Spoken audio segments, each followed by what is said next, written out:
I'm Loree Williamson, CEO of Agriculture for Life. Today, as a part of our Homegrown series, we're speaking with Rachel Herbert of Trails and Beef, based out of Nanton, Alberta. Well, welcome, Rachel, and thank you for taking time to meet with us today. I think it's probably about minus 40 with the wind. So I'm glad that we were able to steal you a little bit so you don't have to go out and do chores. You can stay in where it's warm and have a fun conversation with us. So thanks again for joining us. We are, as part of our Homegrown series, Ag for Life is spending time meeting Alberta producers and just learning more about your life. In this case, you're down in Nanton. So, your life on the ranch and what it looks like and how it all started. So, Rachel, can you tell us a little bit about the start? Like how it was, did you buy the ranch? Is it a family ranch? How did it all come together for you? Mm-hmm. Well, it's kind of a combination of all of the above. So my husband and I both come from agricultural roots.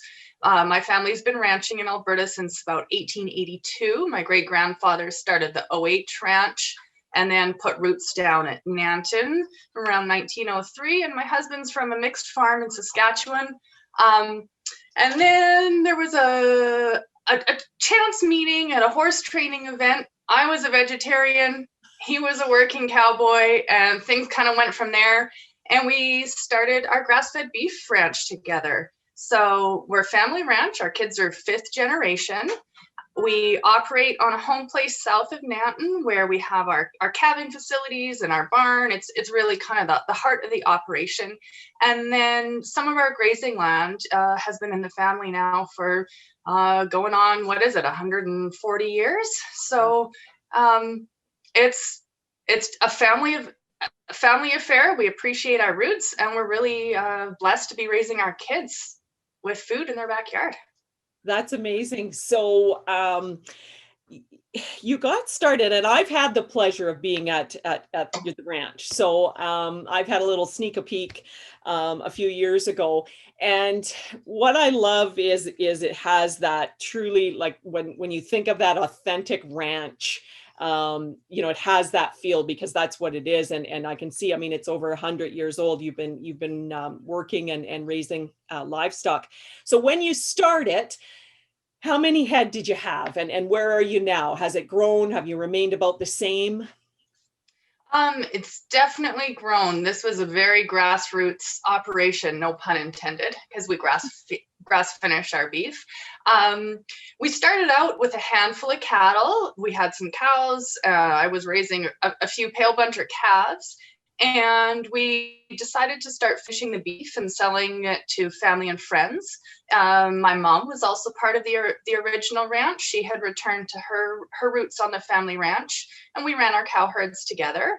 And quite quickly, we realized that virtually starting from scratch with a small herd, we needed to do something that was going to be niche. So we settled on the grass-fed, grass-finished beef because it was a good fit for a niche market at the time, and it allowed our herd to grow with our business. And now our demand for grass-finished beef continues to exceed the size of our herd. So we partner with a couple other Nanton area ranches to source grass-finished beef from them.